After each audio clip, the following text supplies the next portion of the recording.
back to Crazy Ex Podcast. This time, Roger and I are going to recap season 2. So we'll start off with a synopsis. It'll be longer than usual, but I promise not to make it a novel. And I mostly have to do this to punish Roger. Rebecca's just a girl in love. She can't be held responsible for her actions. She has no underlying issues to address. She's certifiably cute and adorably obsessed. They say love makes you crazy. Therefore, you can't call her crazy. Because when you call her crazy, you're just calling her in love. Blam. I think I made Roger choke on his food, which he decided to eat because I was going to be talking for a few minutes.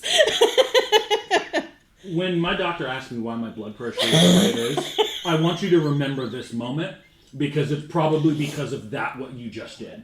Well, I looked back at the recap that I did for season 1, and that is like so fitting of what happened. And I was like, oh, well, he was so excited not to hear this song again, so I almost was going to sing it, so you're welcome. I think I might have liked it if you sang it more so for the absurdity of how angry it would have made me. Like, I think I wanted you to commit fully. I need you to commit to me, Chelsea. If you're going to really troll me, you got to commit. We should perform a song. I couldn't carry a tune if you put it in a briefcase and stapled it to my wrist. I did write a real synopsis, though. Oh, great.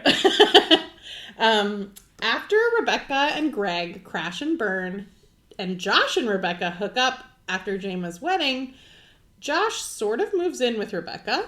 She's terrifyingly in love. Josh, not so much. Greg admits to being an alcoholic, gets sober, and despite some real feelings for Rebecca, moves to Atlanta for school. Josh and Rebecca break up, and Valencia and Rebecca form a friendship. Josh starts dating someone else, but when she stomps all over his dreams of becoming a shopping mall model, Josh realizes that Rebecca is the one. They get together for real, but just as Rebecca starts to have doubts, Josh proposes. Meanwhile, Daryl sells the firm to Nathaniel, an unreasonably handsome man with a boatload of daddy issues, who instantly irritates and charms Rebecca. When they kiss in an elevator, Rebecca reacts very normally by moving up her wedding, allowing only 2 weeks to plan. When some information about Rebecca's past is hinted at, Josh leaves Rebecca at the altar to become a priest. And Rebecca vows to seek revenge. Meanwhile, Valencia gets over Josh and comes into her own as a party planner. Paula starts law school, kicks Scott out when he cheats, but then welcomes him back. Daryl and White Josh deepen their relationship, but may be facing an impasse. Daryl wants a baby, and White Josh doesn't. Heather moves out of her parents' house and stops being a never-ending student, and Nathaniel starts to deal with some of his daddy issues. What'd you think of the season? Excellent synopsis. Thank you. Though it's funny, your synopsis actually highlights one of my frustrating points of this season, oddly enough, and I'll get to that when we get to that. So I had a very hard time kind of grading this, and it was almost more so on, do I value my principle on how I typically grade it, or do I value my enjoyment? And what I guess I'm going by that is my principle, whether we've done our other podcasts or this one, is I value the season, but the landing matters the most. If you don't stick the landing, I don't know that I can give you full credit. What I love about the seasons I love is that the ending is top notch. This ending was not that. Mm-hmm. But I really liked the season other than the first episode. So it's bookended by bad first episode to me, bad final episode to me, but a lot of good in the inside. So I kind of landed in this B minus range. And I was like, look, I could have forgiven the bad first episode because we were climbing. But it was like a plane crash that you really love, but then it doesn't crash and burn, but it's like doo-doo-doo, and at the end, and you're like, what happened? We were doing so well. And I don't want to harp on the season finale too much. I'm going to bring it up a lot, but it was like, we were going right exactly where I thought we were going, in a great place. And then took a bizarre U-turn at Albuquerque, and I don't know what the hell happened. So B minus for me, better than season 1, not as good as I wanted to be, but still, there was a lot in here. As I was going through my notes, I was like, I like this, I like this, I like this. There are 2 things I really don't like from a character standpoint, and that concerns me the most. Okay. I like this show in general, and I think that overall it has a really good, arc, as a whole. Sure. I think season 2 is maybe my least favorite season, but and there are some reasons for that. I think I agree about the finale. And I really liked Nathaniel, and I think he was a great addition. But it was also hard to lose Greg. And I think we talked about this at the time, but that was it was not the plan for Greg to leave. No, so they had to figure that out. And this was a show that had a plan. And I give them actually credit for dealing with an unexpected. Yeah. It's almost like if you ever watched 8 Simple Rules. John Ritter dies. That's not their fault. They couldn't do anything about that. So, like, obviously the quality was going to suffer a little bit, but you have to give them some credit for planning around kind of an unexpected loss. Yeah. Obviously, Greg doesn't die here, but it's the same thing. He decided, hey, I want out. And they, like you said, they had a plan to what they want to do from season 1 to season 4. Yeah, for sure. I also think that this is the weakest season in terms of songs, personally. I don't know how to compare it to season 1 because season 1 just had more. Yeah. So, like, if you're saying... There's more episodes, too, but, like, there are also significantly more songs. Yeah, so, like, top 7 out of 22 is going to be easier than top 7 out of 18, you know? So it's like, it feels unfair. I need to see another episode or another season of similar length before I can say whether or not the percentages are equatable. Yeah, I agree. Well, give me a grade letter if you had to off the top of your head. A B. And then give me a grade letter for 1. An A. Oh, you loved season 1. Yeah. Interesting. Okay. So you went down and I went up. Because I had a C for the first season. Oh, I didn't know that. Yeah. A C, that's failing.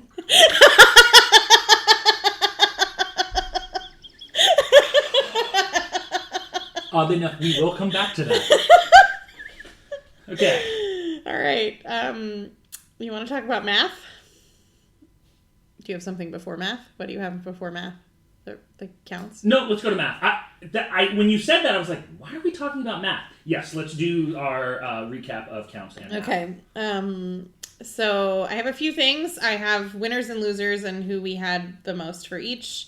Roger requested some additional math, so I have some information about how we scored Rebecca for season 2 and overall, and how we scored Josh for season 2. And Roger will inevitably ask me a question that I didn't do math for already, that I will have to quickly do math for on my spreadsheet, which is maybe the thing that I'm most proud of in my life is this fucking spreadsheet. Chelsea, I'm more proud of you some other things, but this spreadsheet is a highlight. Don't get me wrong. I'm not willing to boil down your life's achievements to this spreadsheet. But it is an impressive spreadsheet. Thank you. All right. So, honestly, no, I guess they're different. Your highest winners are Paula with 4, Josh with 5. Sorry, those are in the wrong order. That's interesting. And Daryl with 4. Oh, so I'm pretty, what is it, in 13 episodes? Yes. So I was much 12. more evenly 12 spread episodes? out than maybe usually. 13. Yeah. 13. 4 is the highest, or 5 is the highest with Josh. That's now I want to check that because I feel like I wouldn't have written it in the wrong order. Yep, no, you have 4. I have Paula with 6. Whoa! Daryl with 3, and Greg with 3. Okay. That's interesting because Greg's only in 5 episodes, so he won 60% of the episodes he was there. Yes, he did. Special call out. You have Trent with 3, and I have Trent with 2, and I think Trent is only in 3 episodes. And I know yes, you're right. You're right. So, Trent wins big. I think I just appreciate Trent and what he represents. Trent's great. Yeah. Yeah. For losers, you have Rebecca at 12, Paula at 6. I'm sorry. Did you say 12? Yes. She got 12 of 13. Yes. So you have Paula at 6 and Josh at 5. I have Rebecca at 11, Josh at 6, and Paula at 4. So they're in slightly different orders and slightly different numbers, but generally we agree on the loseriest losers of this season. So there is an episode, because I had to go find it, where we both gave Rebecca a win. Uh-huh. So that means Rebecca lost every single episode except episode 8. What's episode 8 called? Who is Josh's soup fairy? Oh, yeah. It's the one where she's actually genuinely sweet and doesn't do... And I think that's when she apologizes to Paula and tells her the truth. Yeah. I'm pretty sure it's that episode. Yeah. Wow. That has to be a record for percentage of loss relative to total episodes in a season. For sure. And I've given Rumpel a lot of wins, and Regina had a lot, but 12 of 13 is... That's a lot. 90th percentile. That's a lot, yeah. Well, we've successfully gone over Rebecca's season 2 win-loss rate, so we're both similar, actually. I'm only 1 less. Wow. Total, you have 3 wins for Rebecca and 22 losses. And I have 5 wins for Rebecca, but 25 losses. That's interesting. And Josh, you have him winning 5 and losing 5. And I have him winning 2 and losing 6. Yeah, it's funny because I feel like those are the 2 characters in which we are the most different as far as our opinions on. Well, apparently that's not true of Rebecca. And that's what I was going to say, is that like, despite our different feelings about those characters, you and I are almost aligned perfectly when it comes to Rebecca's wins and losses. And like Josh's, you have 2, I have 5. I'm a little bit more favorable towards Josh, but that's not like a massive, it's not like a 10-2 split. The first time, this is my 3rd time watching this show. The first time that I watched this show, I hated Josh and I never got over it. The second time that I watched this show, Josh won me over in season 4. So, when I first met your cousin, my wife, I remember telling her that when I was younger, I used to play more video games. And her response was, I don't even understand how that is possible. And I'm going to tell that story because how could you have hated Josh more than you hated him because you hate Josh. I don't know if I hated Josh more. It's just the end. I didn't come back around. I see. Yeah. So the second time through, he like won you over, but yes. Yeah. Yeah, that, and the other thing I want to note, because even though we both score wins and losses, our criteria is often, I'm more like, did you win the thing? And you're more or less, did you do the right thing? Yeah. Like a moral, and I'm more or less like I don't want to say pragmatic, but like, you get what I'm saying. Like, you can do a terrible thing, but get what you want, and I'll give you a win, whereas you're like, yeah, this episode sucked, but you made the right decision as like a moral choice, so I'm going to give you the win. So it's kind of funny that in some regards we're somehow still aligned on Rebecca, even though completely opposite criteria. I think that I'm less consistent about that than you, because sometimes I do give people wins for like getting what they want, especially like a true villain. Yeah. I'm like, well, but clearly Trent. I mean, I love Trent. Trent's great, but I don't know if Trent's a great human. Yeah, but Trent is so obvious that he's more black and white. Mm-hmm. It's very easy to tell whether he got what he wanted or he didn't. Yeah, it's true. Are there any other math questions that you would like to ask me? No, I think I'm good. Those are the 2 that were very important. If Greg had stuck around, I'd probably ask about him. But like Greg and Nathaniel feel like two questions that I think if you added them up might be interesting, but I don't need that info right now. And they're 2. They were each in so few episodes. 5 episodes each. Yeah. Nathaniel, I think I'll have questions about when we get through 3 when he gets a full season. Mm-hmm. But yeah, no, I'm good for now. Okay. Missed opportunities. You know, this is my favorite one. I have 5. I have 4. Okay. I'm going to go from 5 to 1, and since we were already talking about it, I'm just going to start where I think one of the worst things I did. That season finale was a wet fart of an ending. And I think my problem with that is that, like, for it being a season finale, I can't think of anything memorable that came of that episode. Not even the songs. Why were the songs so disappointing? Great question. We had a wedding with all of our characters who had songs throughout the 2 years that we've watched this. And instead of getting a big musical number where maybe we go through 4 or 5 reprisals, we just get Rebecca singing on the beach to herself going through 4 songs. Meh. Paula, who at the beginning of this whole season, I was like, you know what I like? She's going to law school. She's intentionally separated herself from Bunch Sanity. She's like doing her own thing. By the end of this season, she's now once again the devil on Rebecca's shoulder who's going to help her destroy Josh. Mm-hmm. That is such a backslide that I'm unbelievably disappointed about. Trent. We talked about how much we love Trent. Oh man, at the end of the penultimate episode, he's really going to do something super fun. Doesn't even show up at the wedding. Yeah, it was very Raiders of the Lost Ark. And then like Rebecca, so like her crazy is like quirky, funny, cute, usually not dangerous to maybe herself, but now we introduce she actually is dangerously crazy. I'm not entirely sure how comfortable I am with this now. It's like, well, am I even allowed to make fun of her now that she's certifiable and a danger? Like, where are we going with this? She's certifiably cute and adorably obsessed. That was true before she burned a man's house down. That statement probably doesn't apply anymore. Yeah. Especially when she's specifically going for revenge now. Like, there's a lot of element of fear that I don't like about that, because, like, where will she draw the line? Yeah.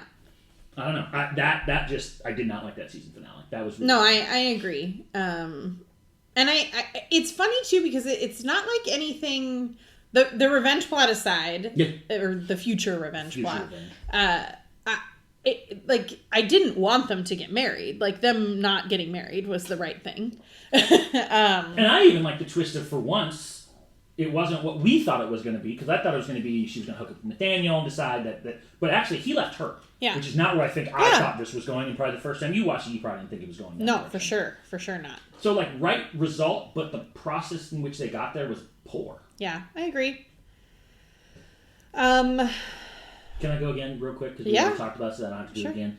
That was the worst theme song I've ever heard in my entire life. For it to go from a theme song that I genuinely had in the top songs of the first season, really did a great job of explaining it. Loved the little thing when Paula and Scott talk about the theme song. They even kind of try to redo it again with Naomi quoting the theme song in season 2, but I was like, nope, did not. Like, they went from good to garbage, and I don't know why they did that. And I'm just like, which appropriately, like, that's one of those things that's like, I like the season in spite of the theme song. Could have been real fun, though. I'm so curious what you'll think about the season 4 theme song, which I think is more annoying than season 2. I think season 3 is good. Okay. So maybe this is an odd season show. Rebecca accepting Josh's proposal instead of, like, getting to that epiphany with Dr. Akopian. Like, she was so close. She was so close. I think you overrate how close Rebecca gets to those things, though. You know what's really funny? Yeah. This is the same missed opportunity I had in season 1. Yeah. She was, like, really close to a realization with Dr. Akopian and then skipped out on it.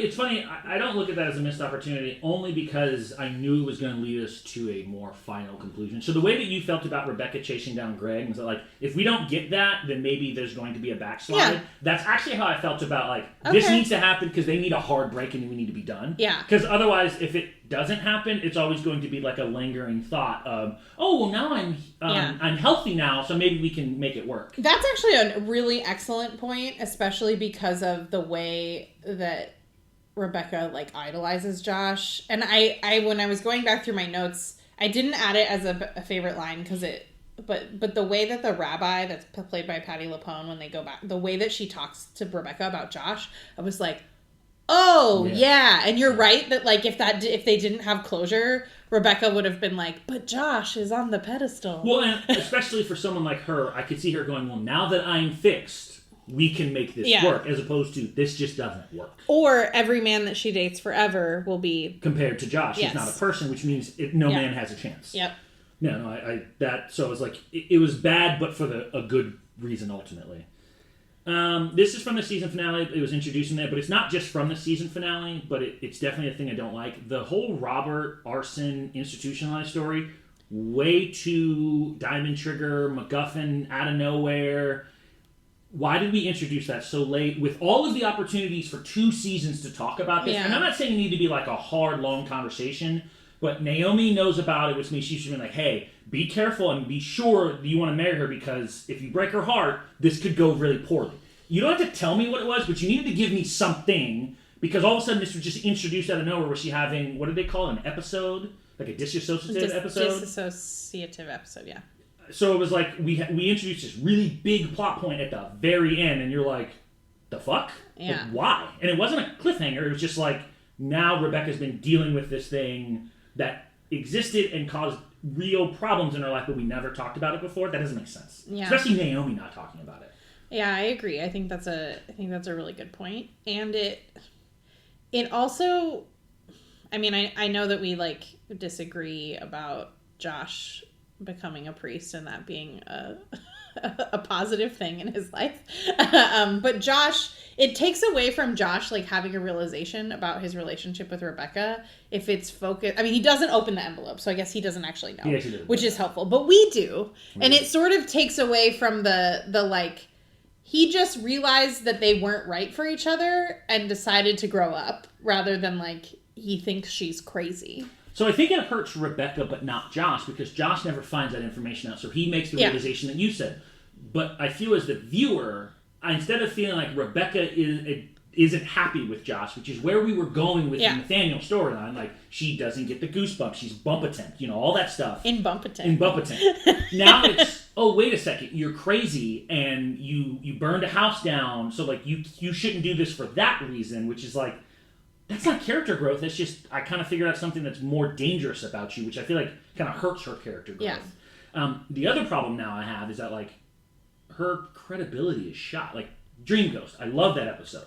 I don't know if any of that is true now. Uh-huh. Which I already had questions about, like, you weren't there for that conversation, so how could you have known that? But since we know that you literally make stuff up, all of the songs happen in her head. Uh-huh. So we don't know if any of that actually is real or not. So, like, we're now playing this game of, I don't know any of this is true because you're actually, like, not there. Yeah.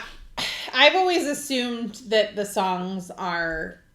Like, obviously, everyone's experience of a conversation is different. Of course. And you, even like, obviously, words that are said are objective truth, but the way that you remember them or how you hear them are or how important. you interpret them. Yeah. But I think you're right, that makes it challenging. Well, and it makes it problematic when because the songs are kind of like exposition for how Rebecca thinks about things. But now instead of it... Are you serious right now, Kat? Sorry. You almost sat on your cat. I almost laid on him last night because he laid in the bed. I think that hurt us more than it helped us. And I don't mind a story like that being introduced, but it should have been better introduced and laid the foundation throughout, We said this on our other podcast. If you're going to do a big story like this, give me a little bit of breadcrumbs so when we get there, this kind of feels rewarding.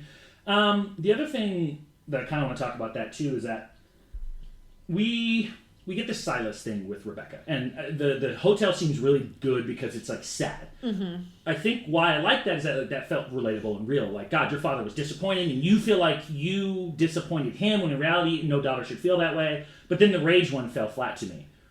The issue I really have, and I started to think about this, is that not that she's mad at Silas, but why is she only mad at him?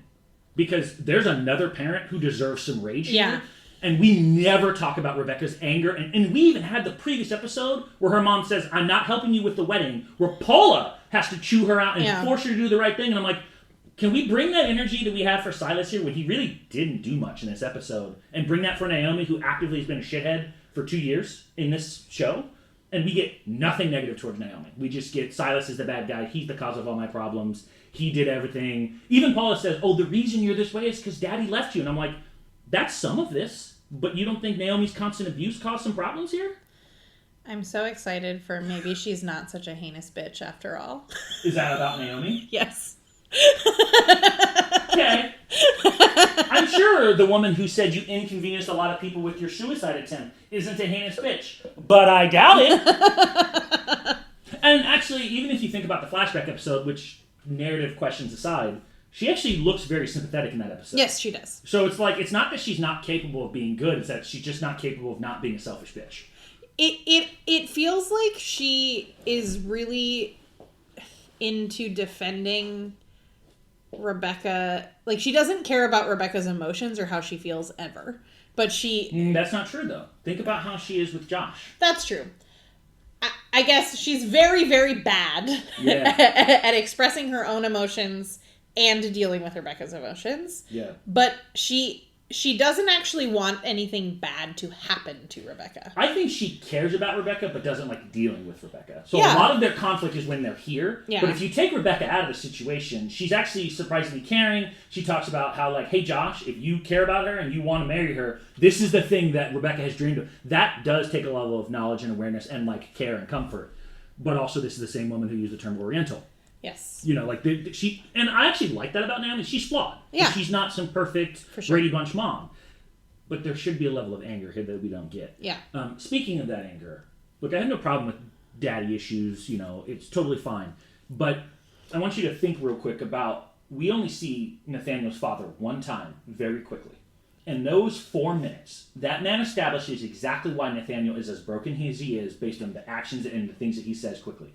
We don't really get that with Silas. I think the hotel scene gives us that. But that's Rebecca establishing that. We don't get Silas's actions that make him feel worthy of the vitriol that he gets. And it's probably there based on, like, him being gone. And, like, we get it more in the flashback where he's like, I don't have time to deal with this. But, like, we don't really get the build-up for him being the person that you want to explode on the way, like, Nathaniel telling off his father would feel like that feels good. Yeah, I don't know. Putting the check in his pocket when she hands him a stack of Father's Day cards. That's so, like, that's just not the same thing. Like, it's very minor compared to the, like, explode at you at a wedding type. Like, you know, we got outsized reactions for, is he a good dad? No. Is he worse than Naomi? Yeah. I don't see it. I mean, I feel like that's a thing that kids deal with a lot. Of course. Is, like, is an absent parent worse than the parent that's there, but is terrible? And I think the answer is both are bad. Yeah. And it's totally fine to be annoyed with both.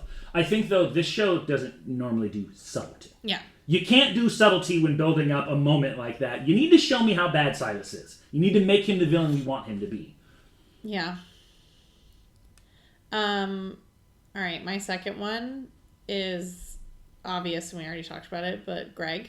We lost Greg, and that sucks. Yeah. I think they did a good job of wrapping it up the best that they could, and they, like, introduced someone else. Yeah. But Greg was great. I love Greg. Greg is funny. Greg is a great complex singer. Character. Great singer. He's great. I'm going to talk about Greg a little bit later, but yeah, I don't disagree with anything that you said. And I get it. I'm happy that the actor decided he wanted to do other things, and totally fine, but that character added a lot of value to the show. Yeah. And then my last two are related. Why did we wait so long to give Valencia growth? Like, they brought her back fairly early in the season, but then there was this, like, weird space where we, like, don't see her very much, or, like, not much happens. And then we bring her back in the end, and that's great. So I guess my complaint is not enough Valencia. Yeah, I would agree with not enough Valencia. I don't know that I agree with... I feel like we get depth from her immediately. Like, I think of the Triceratops... No, song. That's true. I guess I'm more thinking about that space in the middle where we, like, don't get... Because they introduce some growth for Valencia, and then we don't see her at all. And then we get more growth from her at the end, and all of that's great. Yeah. But we skipped a lot of Valencia. I think it was hard because they were trying to build up the fact that Rebecca got back together with Josh and didn't tell, so we needed that tension build up. But it came with the cost of Valencia getting to grow on screen, which I 100% agree with on that one. I would have liked a lot more Valencia just because with Greg leaving, she could have filled a lot of that void. Yeah. When we didn't get that. I'm looking up your synopsis because I touched on this earlier. And I think it was my frustration with this relationship, which was Paula and Scott. Mm-hmm. You summarized it as Paula starts law school, kicks Scott out when he cheats, and then welcomes him back. And that is exactly what the relationship boiled down to in this season. Yeah. And that is so disappointing compared to where they were at the beginning of the season, where we were actually watching them, like, grow and get happy. And I don't mind the conflict. In fact, I think there was a very good... like, compare and contrast between how both of them have neglected each other, being obsessed over whatever their thing is.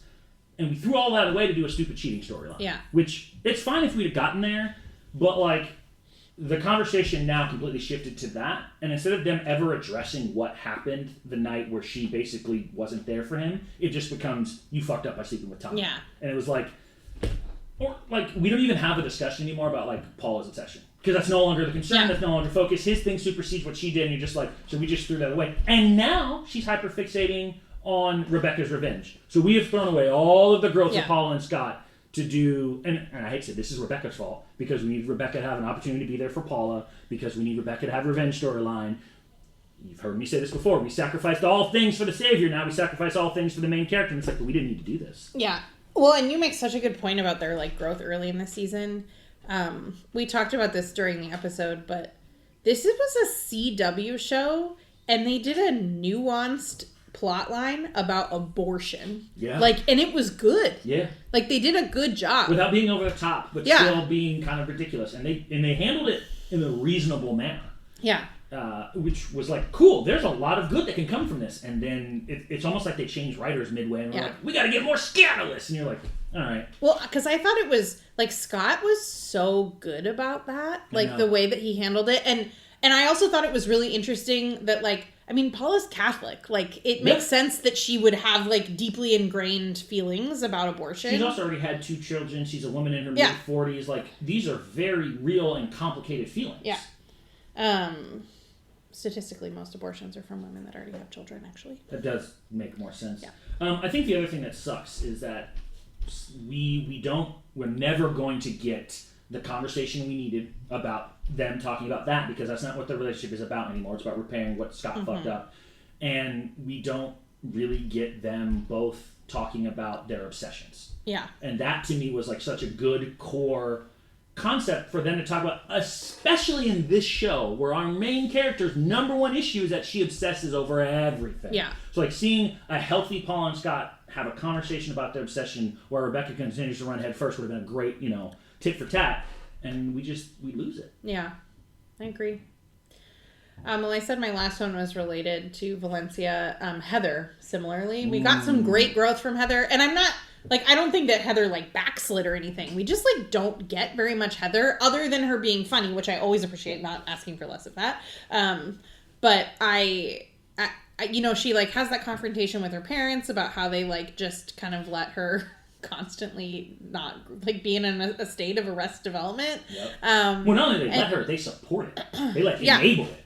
And she moves out, and that's great, and she gets the Miss Douche thing, but we didn't really figure out what she still works at home base, which fine, a job is a job, whatever she needs, but I don't what did she do with the money from Miss Douche? What is she doing with her life? Heather feels like, other than the quick conversation with Hector, which could lead somewhere, she could also be like Iago from Aladdin, and not much would change. Yeah, I promise we will get more. And I know that we will, but her missed opportunity was that I didn't even think about her in this season. Yeah, because she was so just a background. She was the quippy background character for the most part. Yeah.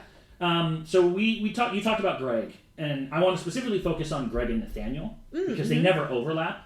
But I said this before, Nathaniel making fun of Josh, even if it's not to his face, is just him punching down. Yeah. There's been no, Josh is bringing a dull spoon to a knife fight. That's not fair. Greg is not dumb. He might be sardonic, he might be drunk. Greg and Nathaniel could go at it, and both of them would find each other's insecurities, and they would absolutely go at each other. That would have been fun to watch. Just a pure clash of, 2 egomaniacs, right? Yeah. And look, Greg would see Nathaniel as everything that he resents that he's not, and Nathaniel would resent the fact... Greg could be Nathaniel if he wanted to. If he wanted to. And Nathaniel would be like, yeah, but you're not. You're not, you didn't. Yeah. Also, I think it would have been really interesting to see Josh and Greg as friends, with Josh now getting pushed into the old Greg slot. Mm-hmm. And Greg being sucks, doesn't it? To be that person who's I've been there, to be the alternate option who is constantly chasing after this woman who you really care about, but she doesn't really want you. And, that's a shitty feeling to feel in second place. And I assure you, Josh has never thought about it that way. Because he doesn't even necessarily know about Nathaniel and probably didn't think about Greg. But, that sucks to be second place. That does suck to be the alternative. What did she say? You're a viable alternative option. That's now what Josh became. Yeah. So I think that could have been some really good growth. And especially for, friends and male bonding. Yeah. Hey, man, you're going to go through some shit that sucks. I've been there. I also wish that they talked about Greg more. He was their best friend. Even just oh yeah, Greg texted about blah, blah, blah. And I guess it makes sense that Greg actually maybe isn't doing any of those things because he's, trying to get a fresh start. So maybe it's, positive for Greg's character, but... We don't see... It makes sense that Josh doesn't talk about Greg around Rebecca, and we don't see Josh a lot without Rebecca once they get back together. Yeah. It makes sense that Rebecca doesn't talk about Greg because of Josh. There's not a great... White Josh would be kind of the only one, I think, who should be bringing up Greg, and I think that they probably just wanted to move on and maybe think about Nathaniel now. Sure. And it's all those missed opportunities, other than, the first 2, they're not... first 3, they're not the end of the world, but it was, all these feel like they could have stuck the landing better, other than Greg and Nathaniel. Yeah, and I don't blame them for that one. It's just that would have been nice. Yeah, agreed. Do you have more? So that was my 5. Okay, so now we're moving into... top 5/top 10 lines. I have 6. You have 11? Yes. Yes, I do. For some reason, I had the order so wrong. I didn't really order mine. They're just here. I mean the order of how we approach things. Oh, it's written directly at the... Yep, no, you're right. You're not wrong. You're not wrong. I'm in charge of organization. Always. Always. I'm going to do my 11th line because I added it when I was listening to episode 1 because we have made this argument many times about Josh and Rebecca and the situation. I want to quote something that you said. Rebecca is desperately trying to get Josh to commit to something beyond their casual sex situationship. Josh says that he's uncomfortable being with Rebecca. I said that? That is your synopsis about the first episode. Cool. Okay. Since I've now introduced your own words, Chelsea, what would you take away from that synopsis about how Josh and Rebecca feel about that situation? Yeah, I mean, I guess that's how I feel about it because I summarized it. I would like to say that it is my right to change how I feel about something as we see more information. Totally fair. But you had the same conclusion that I did, which was Josh didn't want a relationship and he was clear about that. And she is trying to manipulate him into the situation, which was kind of my whole point. Yeah, fair enough. So yeah, that's my 11th line. Talking about Greg's alcoholism, Hector says, "Dude, I don't know the rules." And White Josh said, "There's one rule." I had that. I didn't add it on there, but yes. Great. There's only one rule, man. I feel like most of my lines are funny lines and not serious lines, but yeah. That is not true for me. Great. I do have a lot of funny lines. Number 10, White Josh at Hector. Why are all my friends in love with this girl? It is a question that I relate to on a fundamental level. Always makes me think of Pam from True Blood. Why are we all obsessed with this girl's magical fairy vagina? That's a lot of similarities from Sookie and Rebecca. Wow. You should do 2, because you have a lot more than me. Dr. Akopian at Rebecca. Do you listen to anything that I say, like at all? I don't have that one written down, but that's really good. Especially thinking about how you talked about in both seasons, we were like close. Yeah, she obviously does listen. She just is like she's like a dog with a squirrel. Well, the thing is, I don't know that she does listen. I think she almost gets there, and then Dr. Crimson's like yes, and then like immediately, like you said, now the redirection happens where you're just like, yeah. I think that's like a revelation in her mind as opposed to like a realization that like, oh, you've been saying this the whole time, as opposed to, oh, I had this idea all on my own. Nah. Did we get a song from Dr. Akopian this season? Oh. We didn't. I don't know. We get one more song. I know that. No, there's 2. There's 2 more Dr. Akopian songs? Yes, at least. But I don't... One of them is definitely in season 4, but I'm not sure about the other one. Okay. I think one is in season 3. Great. Based on the title I saw. All right. Sunil... talking about Rebecca. She just had that me vibe. I had that on here and I cut it, but yeah. As a person of color, I relate to this on a fundamental level in a way I wish I didn't. Father Brad, Josh, if you think you're going to spend a weekend with a bunch of 70-year-olds and not get called Oriental... It's true. I hate it because you just know it's true, but it shouldn't be. Yeah. But it is true. It is true. And then from that same episode, Josh to Rebecca. I don't know, Rebecca. It seems like the only person here who's miserable is you. Yeah. Yep. That's a good one. Rebecca. I'm always the one who apologizes, and that's usually because I'm the one who did the bad thing. That was my next line! I'm usually the one who does the bad thing. Which is, like, very self-aware, actually. But in a weird way, because it wasn't, I'm the one who usually does the bad thing, and I should stop doing that. It's just, I'm the one who usually does the bad thing. Yeah. Okay? It's like Dr. Copian. We're almost there. Didn't get there. This is already a reprise of this earlier part of this podcast. Rebecca, well, it's a C, which everyone knows is an F. If I had said that line was Chelsea, would I be wrong? No. Yeah. Nope. You're too busy staring at the Narcissus pond of yourself to even notice. Iconic Mrs. Hernandez. She says like 3 things this entire season, and that is one of them. I think about this line way more than I wish I did, but it is like the personification of a dumb jock. Josh to Rebecca, I never understood this sport. How did I get the horses in the water? I have that one too, because we could not stop laughing about it. Like, well, and later I watched something that had like real polo. Oh my god! And I texted Roger and I was like, sorry, not real polo. They're both real polo. Just land polo. One is land polo, and one is water polo. Like, polo is a sport played on. Yeah. Like real Quidditch requires you to fly. Yeah, Josh. Wow. He's a human flip flop. The other 2 are me gloating, but I love them because they like definitively prove my answer or my argument with you correct. Rebecca at Nathaniel, and she's kind of summarizing the first season's theme song when talking about why she's here. I moved to West Corvina to be with a boy.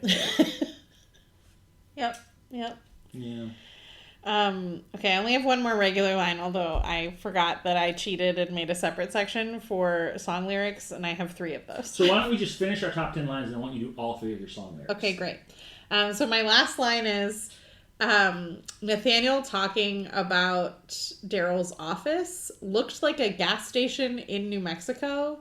Just like, could not think of a more apt description of both like what Daryl's office looks like, but Daryl's like whole thing. What'd you call it? White shamanism? Yes. Yeah. No, when you like, I never put those together, but when you said it, I was like, "Ooh, can't unsee that." Yeah. Mm-hmm. My other glowing line, because we argued about Greg and Josh many times, and I said I kind of think she treats him as second place. Rebecca's subconscious at Greg, fictional. Well, now that you're in recovery, you seem like a viable alternative. Yeah. That's tough. But if there is a line that sums up this season more so than any other line, it is the following from White Josh. Those are the last 2 people who should be getting married to anyone possibly ever. Yeah. Facts. White Josh. Always saying what everyone's thinking. He's just right. He's right. Okay, do you have the songs that they are from? Yes. Okay. Give us your top 3 song lyrics, I guess? Yes. This is from We Tapped That Ass All Over This House. And on the safe in the closet, I made a deposit. They let them say that on the fucking CW. Okay, now that I'm looking at my favorite songs, I also put 2 lyrics as my favorite. Oh, please. So, that's amazing. From It Was a Shit Show, We have chemistry, of course, but it's a formula for divorce. Yes. That's a good line. I like that. Also seems to pair exactly with what White Josh said. This is from Remember That We Suffered. But we sing in a minor key to remember that we suffered. A very Chelsea line. It's true. This is from Who's the New Guy? Why should we root for someone male, straight, and white? It's true. It's good. And my last one is from Greg's drinking song. For me, it's much different. What happens when I try to have 1, it just turns into 10.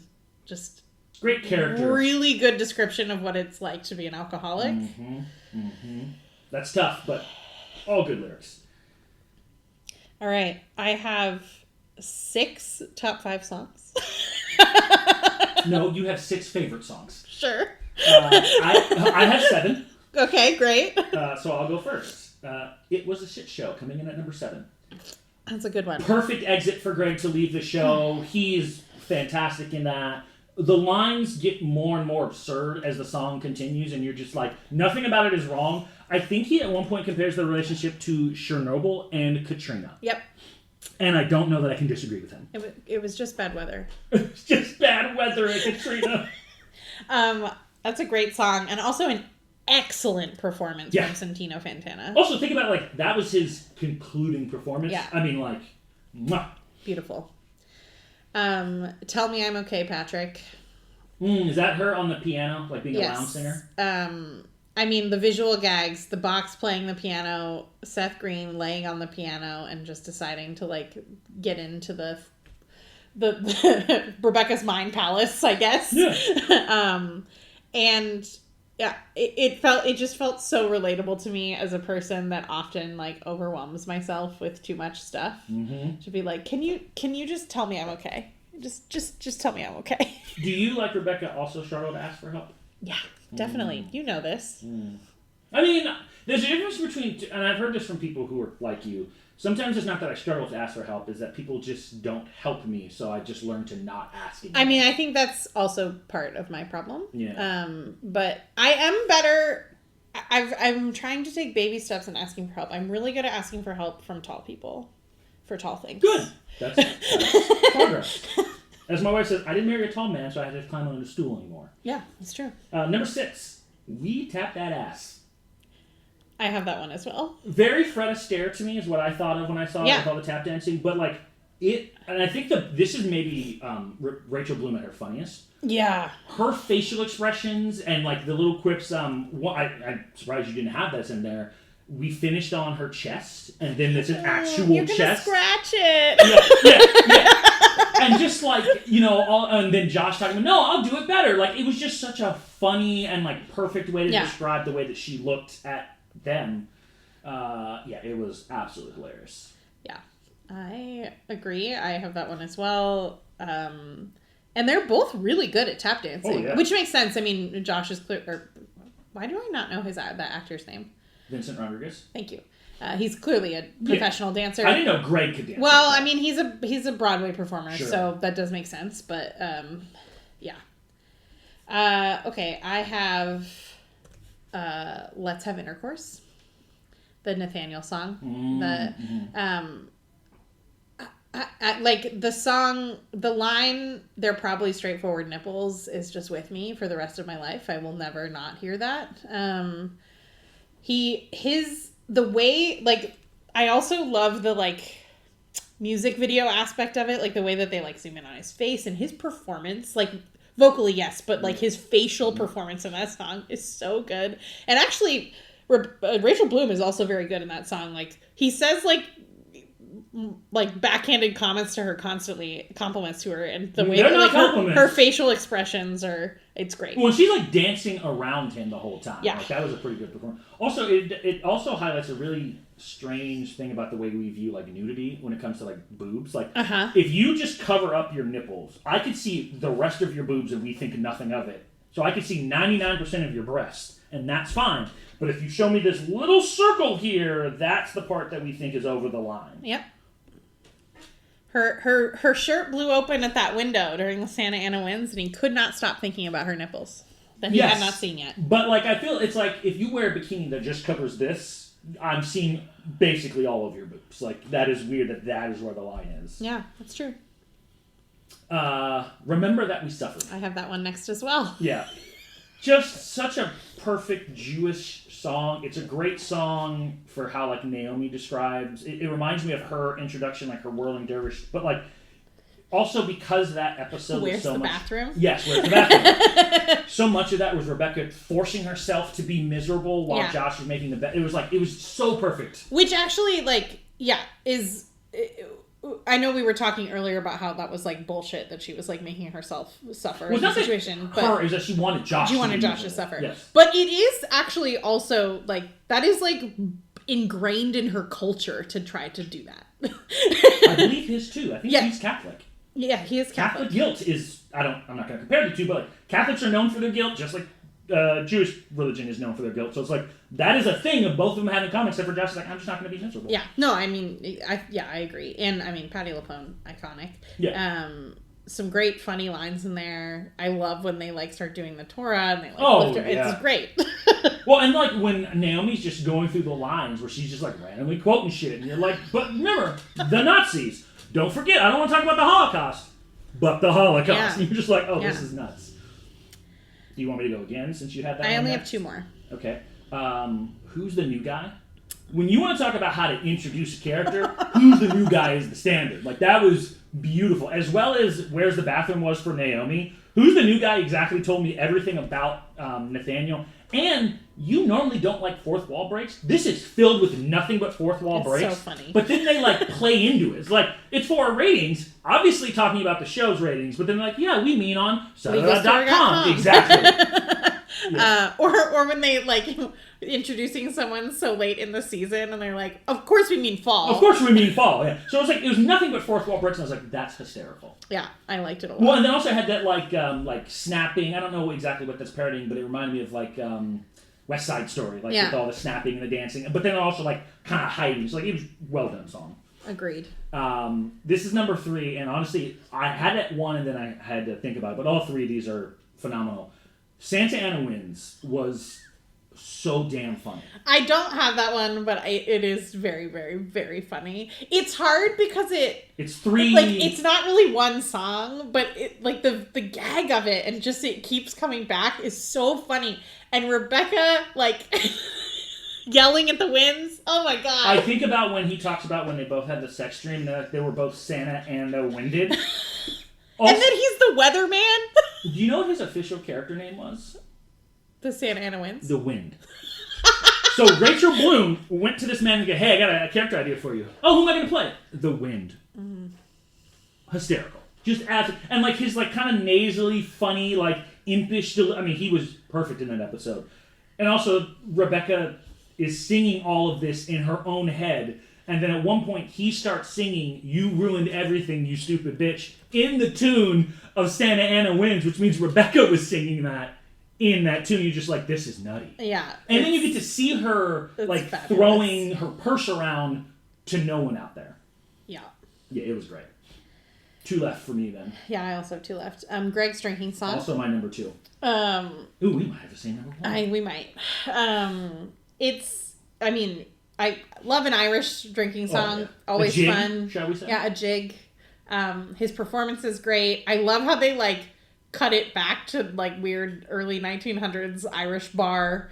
And I love how like White Josh is like, obviously he's an alcoholic, and everyone else is like, we never noticed. But also it was the reveal to us about like, we thought he had a problem. But when we hear all the things that he did, we're like, oh shit, dude. So when White Josh was like, this is what he does, this is what he meant. Yeah. He does things like steals everyone's car or tries to fly a plane or has sex with a bush. Yep. I think it was like a really meaningful piece of character growth for Greg also. The song was actually so good that it makes his departure even more painful. Agreed. Yeah. Is your number 1 the Math of Love Triangle? Fuck yeah! Hey, I normally don't love Rebecca as like, in that, she's hot. Like that is, never thought she's ever looked better. B, it was so funny, because like it was nerdy funny. Like the actual triangle references they make are hilarious. It's also 20 gay professors trying to talk to her about math while she's trying to talk about a love triangle and completely ignoring everything that they say. And they're getting progressively angrier while she's doing like the baby doll, like Marilyn Monroe, more stupid than I really am thing. And it's just hysterical. Like it is one of the funniest songs I've ever heard. And then 90 degrees. Ooh, that's really erect. Exactly. Oh, what is it? They say something. You're going on a tangent. That's also a triangle pun. It was just so well done. I was just like, this is peak Crazy Ex-Girlfriend to me until we get to my favorite song in the series. There's a great reprise of the Math of Love Triangles. Well, also, isn't that the episode where she talked to the polyamorous couple? Oh, but it's like they like do the song again. No, I mean, but that's that same episode. Yes. Yeah, no, I think Math of Love Triangles was like the best song to summarize this season. Because that's really all the season has been. It's been love triangles, and we just shifted one character out for another. But that was so damn funny. Yeah. Great. Yeah. Great song. Now I want to listen to it. That's what I did at work. All right. Most ridiculous moment. I have... Moment? 6. 5, but 1 has a lot of sub-points. So... Okay. Let's call it 6 as well. Rebecca spying on Greg at his AA meeting and still trying to rationalize telling him about Josh after that. Not wrong. Yeah. Not wrong at all. Going back to the theme song from season 1, we talk about crazy ex-girlfriend is a sexist term. It's not sexist when it's true. For example, it's sexist for you to say, black people love fried chicken. If you say, Roger... That's sexist of me? Sexist. That is a racist stereotype if you say black people love fried chicken. If you say, Roger, you love fried chicken, that is fucking true. I do love fried chicken. We just know that to be true. Rebecca is now certifiably crazy. Like, it is just fact. It's more nuanced than that. No, it's not. No, it's not. It was more nuanced than that. Now it is like she has been convicted by a court. She was not convicted. She was institutionalized.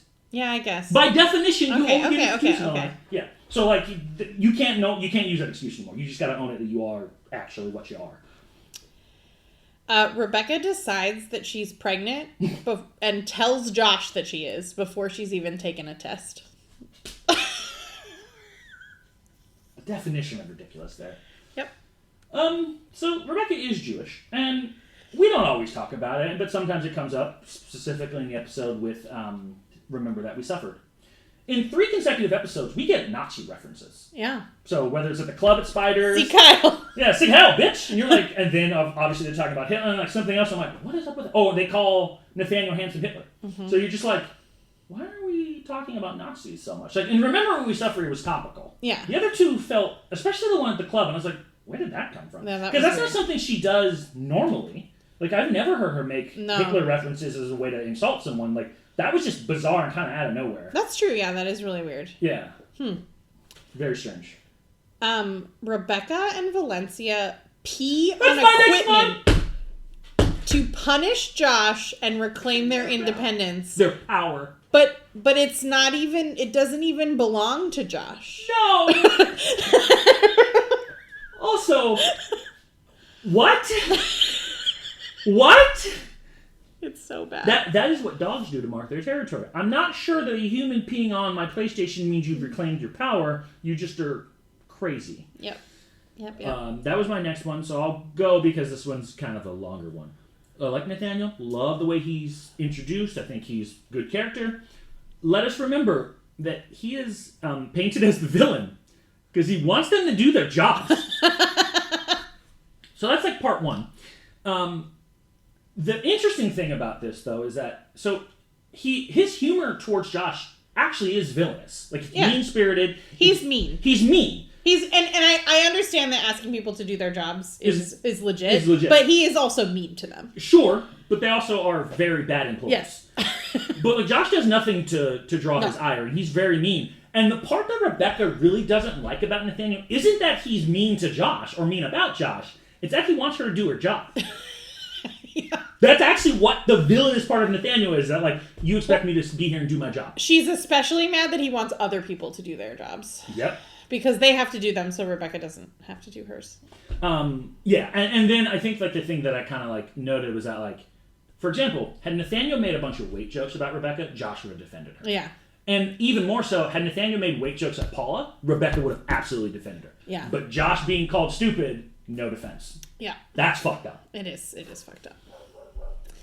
The life-size cutout of Heather from the Miss Douche commercial, it's like, it being in the background of several scenes is so funny. It's so funny.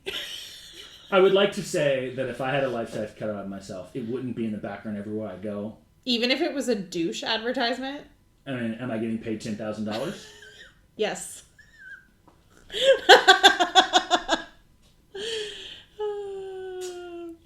To put a bow on the conversation that I had to quote the episode from, Rebecca, at the beginning of the season, gaslights and manipulates Josh, and then has the audacity, one episode later, to claim that she is the victim here, and she deserves better from Josh.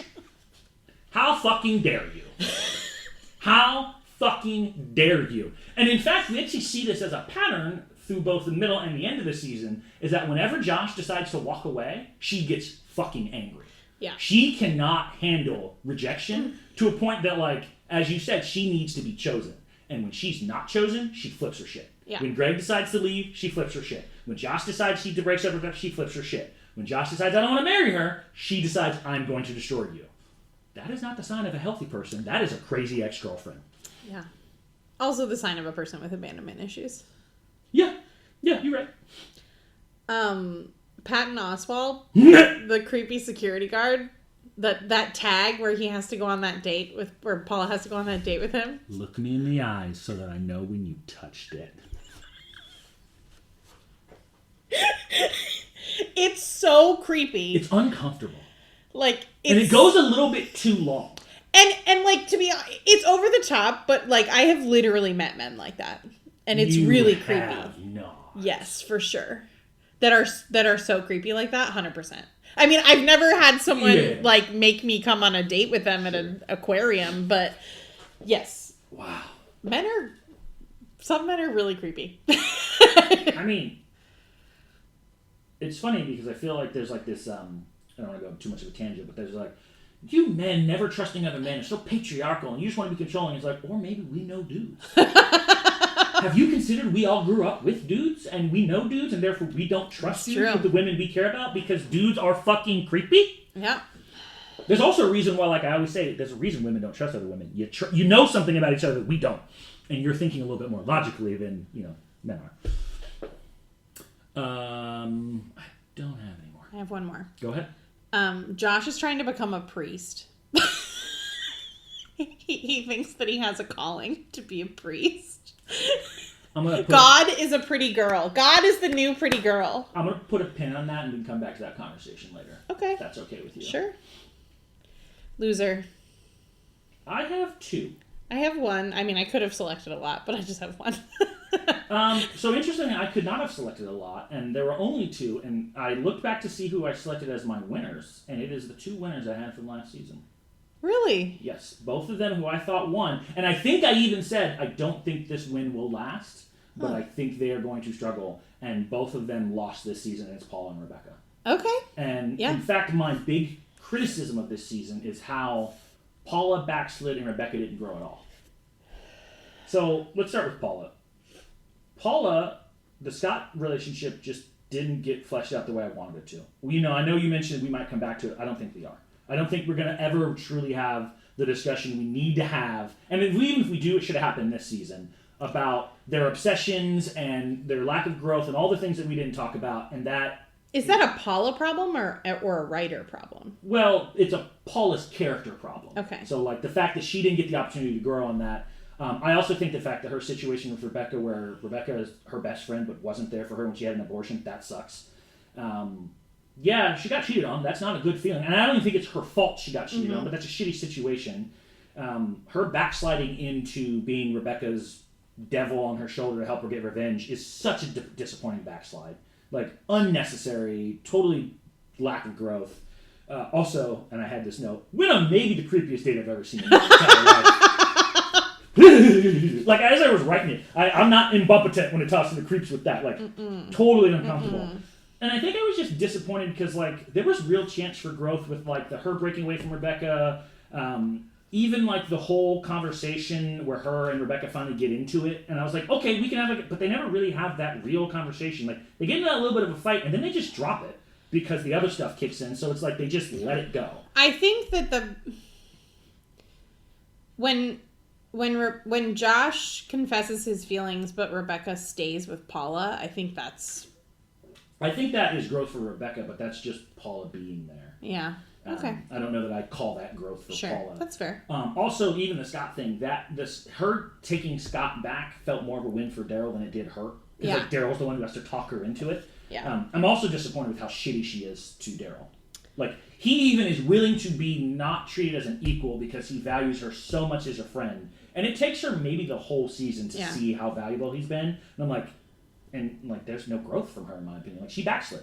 Takes her a whole season to say that she would get an oil painting done with him. And he got her into law school. He did. And wrote the letter. He did. On time. Now let's talk about Rebecca. Yeah, she's the one. I have Rebecca as well. Or I have Rebecca. That is the one that I have. I mean, she's a terrible friend to Paula. I don't think we need to debate that, do we? Yeah. I mean, I think that like we talked about, I think it gets better. It does get better. But it should have never gotten that bad. And certainly while she does get better... She loses Paula's her son. Which is not the worst thing she does, and that should be. So that's... the other thing with Paula, real quick. She treats Sunil the way Rebecca treats Paula. And that's also shitty. Yeah. For her to turn around and do the same thing is really fucked up. Yeah, because she knows what it feels like to be the second part of the relationship. For sure. So, like, Rebecca literally expects Paula to apologize for not enjoying the girls' night party that was both not for Paula didn't want to go to, and it was objectively not fun for Paula. Yeah. So that is awful. The whole Josh situation, we've had this argument, we will always see it a little bit differently, but she is awful to Josh the entire season. From the manipulation to start the thing, to the weird, you're a dad now with no build-up, and didn't even check to make sure that you're a dad. To kissing Nathaniel and then moving their wedding up. Oh, we'll get to that. The comparing Valencia's 10-year relationship with real nuance and pain to her 1-month relationship is fucking absurd, and quite frankly offensive. Yeah. Forcing Josh to sleep in the same house with a mother who both doesn't like him at the time and refers to him as Oriental. On the couch. On the couch. And then her intention for that whole trip was for him to be miserable with her. Mm-hmm. Okay, that's all bad. The cheating on Josh, I don't think I need to explain that any further. The entire wedding basically shuts Josh out of the decision-making process. And then lets Valencia do the planning? Yeah, that was really his ex-girlfriend. And then the worst part about that whole wedding is that when he decides to make a decision for himself, which we can talk about later, she is enraged that he had the audacity to choose himself over her and decides she's going to destroy him. Especially because she could have shared. He was scared about the thing. And he asked her. And she just didn't say. And she lied. Not asked, she lied. She 100% came up with the story. And that's not even the worst thing she does to a person in this season, because I haven't even gotten to Greg. She spied on him in his AA meeting, that was going to dump him in the AA meeting after he was speaking, sat there and watched other people share an AA meeting, which should be private, and then tries to stop him from leaving at the very end. Yeah. And tries to get back together with him, even though the father has said, you are toxic and bad for him. If you care about him, let him go, is not a thing she understands. The father? Oh, Marco. Greg's father. Yeah. I was like, Father Bra? The father. The father, God? That's the all-father. I see. Yeah, I mean, it's just, I don't know of a... There's one good thing I feel like she does this season, and that is when she tells Paul the truth. Yeah. Other than that, I don't think she has any good moments besides that, as far as like being a good person. Maybe the suit for Josh. That could be the other that's thing. when we gave her the win. Yeah. Well, but that's the same episode. It's the same episode, yeah. I mean, 12 or 13 losses says a lot. I think bonding with Valencia is real. I mean, I agree with your assessment of the situation, but I think that I also think the way that she doesn't tell Valencia about Josh is bad. It's cowardly. Yeah. But I like how she reacted when they ran into each other, and Valencia is like, I'm not ready, and Rebecca is like, okay. Like, I feel like that's very, like, it's very like Rebecca to come up with some zany plan to, like, make Valencia love her again, and she didn't do that. I hear you, and I don't disagree, but, like... I mean, I'm not trying to say she's a winner. I just... That felt like, honestly, I remember talking about that with you and thinking, like, good on Valencia for not losing her shit in a justifiable moment to be infuriated and just saying, I'm going to need some space. Yeah. Okay, yeah, Rebecca, you didn't do the craziest thing possible here. Totally give you credit on that. But it was just like, and like, I'm trying to think of like, what part of her life did she grow in? She didn't become a better employee. She didn't become a better friend. She certainly didn't become a better partner. Well, yeah, that's my main quibble. She had that opportunity. She missed that opportunity with Dr. Akopian and just accepted Josh's proposal. And even like the Silas stuff. Yeah. Like, I don't even mind the, not unburdening herself, but like the, hey, if I am the reason that you left, I'm sorry. Because that's sad. I didn't hate Rebecca for that. But then the like unearned range that Silas just didn't feel, and that's part of her writing been good, is like, why are you going at him of all people right now? Yeah. And I mean, and like you said, this like building revenge plot, I don't love a revenge plot in general, and I think you would like a Trent revenge plot. Trent getting revenge on anyone, because Trent's hilarious and he's true. psycho. That's true. I I think that it is reasonable. Well, okay, this situation is very complicated, so it's hard. I think that it is reasonable for a person as a human to be upset that someone leaves them at the altar. Rightfully so. Like that's to be hurt, to be angry, to be disappointed. You spent a bunch of money. They could have told you before. It's also embarrassing. She also moved their wedding up. He only had 2 weeks to think about this. Let's not even talk about how they were barely together as a couple at all before they decided. If we set that aside real quick,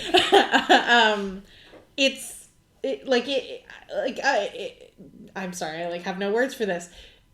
Josh is not the villain here because he left. Leaving someone at the altar is not great. You should hopefully figure out your shit before you're leaving someone. But marrying someone who you don't want to marry is objectively worse. Agree, 100%. It is worse. And Rebecca also didn't want to marry Josh. Yeah, here's the other problem. Paula is her best friend. She witnessed how hurt Paula was when Scott did what he did. Yeah. You cheated on Josh. Yeah. And not because you had a situation to get out of it and decided to do it because you had a thing for him. And you never told Josh. Yeah. So you are enraged that this wedding that you yourself are having doubts on, who you just cheated on because it was never about Josh. It was about being chosen and getting what she wanted. And it was you're just the most terrible person I know. And you don't seem to care. Yeah. Especially, if they had kissed in the elevator and then she had been you know what? Either I fucked up and I'm sorry, or if she had been this was an awakening for me and I do not want to be in this relationship. Also okay with that. That's fine. Yep. But you can't just pretend it didn't happen and move your wedding up. Well, she didn't pretend it didn't happen. This was a direct reaction to that. So she lies. Well, she pretended it didn't happen to Josh. Yeah. So it's at every turn, I said this before.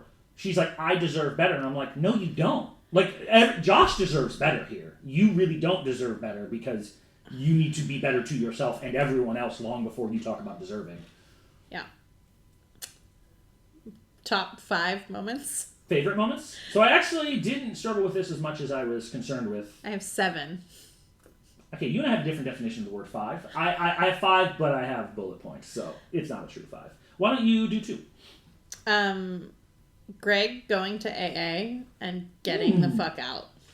I did have Greg deciding to move on and get his life together, and look, I am sad that the actor left the show. I'm also sad about that. But the character unquestionably made the right choice, and it was a fantastic ending. He almost I think when he sees the danger sign with Rebecca and realizes to go and leave, you're just oh thank God, what a great choice, and get the hell out of there. Yes. It felt really good, and then also what a final song. Oh yeah. Yeah, it was a shit show for sure. I'll miss him, but I'm glad he left. Yeah, same. Agree with your quibbles about Scott and Paula's later relationship situation, but Scott helping Paula figure out what brings her joy and Paula applying to law school. That very first episode. Yeah, it was great. I loved it. I loved it I think that was a great, it was a great culmination of the things that they had learned in therapy and about each other. Yeah, no, it was really good. On that same note, one of my favorite moments is Daryl getting Paula into law school. Yeah, that's good. When Rebecca dropped the ball, it was Daryl who picked up the pieces and wrote the letter and made the phone call. And these are not things, and I'm not going to say his motivations were truly altruistic because he desperately wants Paula's friendship. But he did not have to do that. And he absolutely is awesome for her and is a truly good friend. In a way that Rebecca should have been. Yeah. Because she said she was going to do it and then just didn't. And she wasn't doing it. Look, her mom had an emergency or something, fine, but she just doesn't do it. Well, and you just don't. This is always my complaint in a work scenario, too, when people are oh, this emergency happened yesterday. I'm you could have done it 2 weeks ago. Why did you wait so long? I don't feel bad about your emergency. I feel bad about some emergencies. I got into a car crash. Sorry, I can't be there for the meeting. It is what it is. But, yeah, you didn't have to wait to the very last moment to do this. And if it was important, you would have started doing it earlier. Yes. We talked about this already, but I did think it was a moment of growth for Rebecca to stay with Paula. When Josh shows up at the door. Yeah. I think that was. I think the bigger moment was when she told her the truth when she could have gotten a lie out of it. That was because we were expecting she's free and clear, and then she'd actually here's what happened. You're holy shit, you actually told the truth. It's true. And that was so shocking for her. I did think of the other. I very rarely give Rebecca credit, but this is one of the rare times where like Rebecca woke the fuck up for a second. At the Burning Man, whatever you want to call that. Daryl's going through it with White Josh. Yeah. And Rebecca like snaps out of her own little cocoon of insanity and is like, gives him great advice about like, well, just do X, Y, and Z and it's not that big of a deal. And you're just like, holy shit, like, there is a sane, rational person in there. It's true. And it kind of reminded me of, if you think about when Audra shows up in season 1, and at the very end she's like, hey, you look unhappy. You remind me of me when I was back there. And it's like, there's like moments of lucidity in there. And you're like, it's true. There's like a good person potentially deep in there, but buried way underneath a lot of crazy. Yeah. It is interesting when she sort of like snaps out of her staring into her Narcissus pond. Honestly, yeah. Yeah. I'll group these two because they're so simple. So simple. Nathaniel, it just says Nathaniel. Question mark, exclamation point? No, just Nathaniel. I have Nathaniel's whirlwind of insults and disapproval towards the zaniness of this show because he's the straight man. Yeah. And I love that. And it's something I think the show needs, especially at their job. Where, like, for the most part, I think we had a discussion about, like, it's really inappropriate to be soliciting your boss or your employee for sex. It's like, yeah, but this entire workplace is literally just really inappropriate, a pool of inappropriate behavior. And look, do I think his attacks on Josh are something Rebecca should tolerate? No. Are his attacks on Josh some of the funniest things I've ever heard? Absolutely. 100%. Also, he's right. I just also think they did, like, that, who's the new guy, great song. They did such a, I have to imagine, I think I know this, he was not part of the plan at all. They had to create a character out of nowhere, and boy, did they make a good one. And he's not the same as Greg. No, he has some similarities, especially in, like, his biting remarks, but he's a very different person that has different problems than Greg. Yes and no. So he is, like, you remember how I said, like, Trent is to Rebecca as, like, Audra is to Nathaniel, how, like, there's kind of an inverse? To me, Nathaniel is, like, the alternate universe version of Greg. Mm. So, like, he is successful. He wanted to. He wanted to. Well, no, not so much he wanted to. He had to. Yeah. So, like, if Greg is, I could if I wanted to, Nathaniel is, I have no choice because anything else would disappoint Daddy. I did because I had to. I did it because I had to. Yeah. And, like, Nathaniel has daddy issues, and, like, Greg had mommy issues, but they were in his own head, whereas Nathaniel's issues with his daddy are real. Yeah. But they both have that very biting mean-spirited sense of humor. Greg does not treat his body like a temple. Nathaniel tries to treat his body like a temple and fucks up sometimes. Yeah. And also, like, I think his daddy issues are fleshed out way better than Silas and Rebecca's are. Yeah, I think that's true. Like, you see, like, and it's very quick, but you're like, damn, dude, everything you do is for approval for your father. And it's like, oh, you feel for him. Yeah, you do. I did not write this down, and I can't believe that I didn't, but that visual gag with the exploding coffee creamer. Oh, that was just beautiful. What a thing to put on television. It was something. Yeah. My other one is Patti LuPone. They got Patti LuPone to be on the show, and they let her sing a song. And it was great, and I loved it. If we had done this podcast about Agatha all along, would one of your most ridiculous moments be casting Patti LuPone and not giving her a song? Yes. Got it. I mean, at least she sings in the other songs, but, like, they don't give the woman a solo. I thought she gets her solo in that final scene that she has where, like, her character goes through, like, that. There's no song. She doesn't have a song. Or maybe there's just music in the background. Then. Yeah. I mean, there's music playing, but she's not singing. Yeah. She has some pretty good moments in the Ballad of the Witch's Road, but it's like I don't know. It was silly. Oh, I agree. How many you got left? 2. Go ahead, do one more. I was wondering why I didn't have this as a favorite line, and now I know because it's in this section. The Santa Ana Winds singing, "You ruined everything, you stupid bitch." It's funny because when you first hear that song, it feels like a statement of a specific moment. But the more it happens, the more you realize this is just how Rebecca thinks of herself. And I don't know that she's entirely wrong to think that, because she often is the thing that ruins her own life. But it's like, she's like self-destructive in a way that at some level she knows but can't stop. Yeah. Well, and I think... One of my favorite parts of that song, the "You Ruined Everything" song, is when she's singing and then she sort of gets into talking like you would on a stage, like at a performance or whatever. And they start like booing and jeering at her, and she says, "Go ahead, I deserve it." Yeah. It's like, you're just into this like self-flagellation and like encouraging others to do it to you. Yeah, like her subconscious believes that's what she deserves, even if her conscious does not acknowledge that fact. That's why I always found it hilarious when she was like, "I deserve better." I'm like, but you don't even believe that. Yeah. At a fundamental level, you don't believe Well, which is why she sabotages her own life all the time. Yeah. Yeah.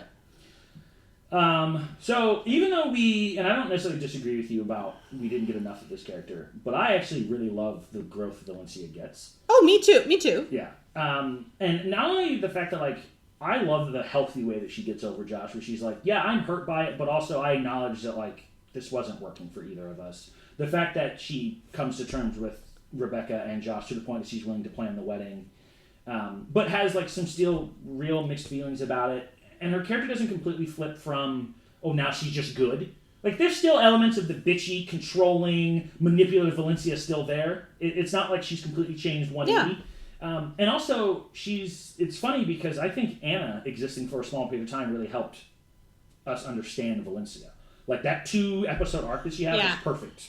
Because you were like, oh, it helped explain Josh. He really does run to the pretty girl. But, like, you see why Valencia was so hurt with the way she was, especially in comparison to, like, Rebecca's nonsense. Because it was like, my entire life for the last 10 years about planning our future, and that's gone now, and I don't know what to do. Yeah.